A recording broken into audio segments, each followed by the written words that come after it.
हाय। हाल ही में भारत यूरोपीय संघ के बीच फ्री ट्रेड एग्रीमेंट के लिए 7वें दौर की बातचीत शुरू हुई। ये फ्री ट्रेड एग्रीमेंट क्या है और एफटीए की शुरुआत कब से हुई और इसके एफटीए के चैलेंजेस चुनौतियां क्या क्या हैं और भारत को संभावित फायदे क्या क्या हो सकते हैं और मेंस से संबंधित इससे कैसा क्वेश्चन बन सकता है उसके बारे में जानेंगे। वार्ता की शुरुआत और रुकावट। व्यापक मुक्त व्यापार समझौते के लिए बातचीत 2007 में शुरू हुई। एफटीए की परिकल्पना वस्तुओं, सेवाओं और निवेश में व्यापार को कवर करने के लिए की गई थी।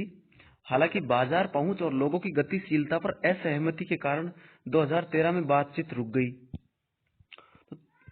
द्विपक्षीय व्यापार सांख्यिकी के आंकड़े क्या क्या कहते हैं व्यापार से संबंधित।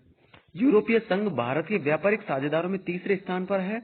2020 में माल व्यापार 62.8 बिलियन तक पहुंच गया, जो भारत के कुल व्यापार का 1% प्रतिनिधित्व करता है। यूरोपीय संघ भारतीय निर्यात के लिए दूसरा सबसे बड़ा बाजार है, जो कुल निर्यात का 14% है। भारत ईयू के 10वें सबसे बड़े व्यापारिक भागीदार का स्थान रखता है, जिसने 2020 में ईयू के कुल माल व्यापार में 1.8% का योगदान दिया। हालांकि यूरोपीय संघ के साथ व्यापार की मात्रा के मामले में भारत, चीन 16.1%, यूएस 15.2% और यूके 12.2% जैसे प्रमुख भागीदारों से पीछे है। इसमें चुनौतियां, चैलेंजेस क्या क्या हैं उनको देखें। व्यावसायिक गतिशीलता। यूरोपीय संघ में एकीकृत कार्य वीजा का अभाव है, जिससे भारतीय पेशेवरों की आवाजाही में बाधा आ रही है, जिसके लिए स्थायी समाधान की आवश्यकता है। यूरोपीय संघ के बाजार तक पहुंच। बढ़ती गैर टैरिफ बाधाएं भारतीय कंपनियों को यूरोपीय संघ में प्रवेश करने से रोकती हैं, जिससे सुव्यवस्थित नियमों की आवश्यकता होती है। विवाद निपटान। यूरोपीय संघ का प्रस्तावित निवेशक राज्य तंत्र भारतीय कानून के साथ टकराव करता है, जिससे अंतर्राष्ट्रीय न्यायाधिकरणों के समक्ष चुनौतियां उत्पन्न होती हैं और यूरोपीय संघ एक बहुपक्षीय निवेश न्यायालय एमआईसी की वकालत करता है। बौद्धिक संपदा। हाल ही में भारत के जेनेरिक दवा उद्योग की सुरक्षा के लिए यूरोपीय संघ की डेटा विशिष्टता की मांग को खारिज कर दिया। कानूनी उदारीकरण।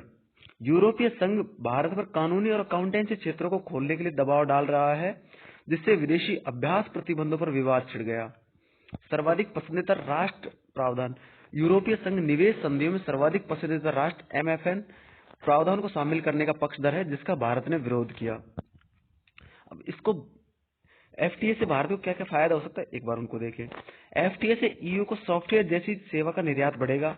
भारत खुद को वैश्विक आपूर्ति श्रृंखला के साथ एकीकृत कर सकता है। यूरोपीय संघ में भारतीय का आसान प्रभाव संभव हो सकेगा। भारत और ईयू दोनों ही चीन पर अपनी निर्भरता कम कर सकते हैं। भारत के मेक इन इंडिया और चाइना 1+ जैसे कार्यक्रमों को बढ़ावा मिल सकता है। भारत में प्रौद्योगिकी हस्तांतरण संभव। इसमें भविष्य की राह आगे क्या हो सकता है उनको एक बार देखें। बकाया मुद्दों, विशेष रूप से बाजार पहुंच, पेशेवर गतिशीलता से संबंधित के समाधानों के लिए राजनयिक संवाद, लॉबिंग। यूरोपीय संघ के सांसदों को प्रभावित करने के लिए भारतीय प्रवासियों और बिजनेस लॉबी का लाभ उठाने के लिए ईयू में लॉबिंग तेज की जा सकती है। ब्रेग्जिट का लाभ उठाना। ब्रेग्जिट भारत के लिए भारत ईयू एफटीए के माध्यम से यूरोपीय संघ के साथ आर्थिक संबंधों को मजबूत करने का अवसर प्रस्तुत करता है। एफडीआई का उदारीकरण। भारत की प्रत्यक्ष विदेश निवेश एफडीआई व्यवस्था को और उदार बनाने से यूरोपीय संघ से अधिक निवेश आकर्षित हो सकते हैं। वीजा सुधार। कुशल जनशक्ति की कमी को दूर करने के लिए भारत यूरोपीय संघ में वीजा सुधारों की वकालत कर सकता है। तो इनसे संबंधित आज का क्वेश्चन, वैश्वीकरण का लाभ उठाने के लिए भारत ईयू एफटीए के महत्व पर चर्चा करें। 100 शब्द। थैंक्स।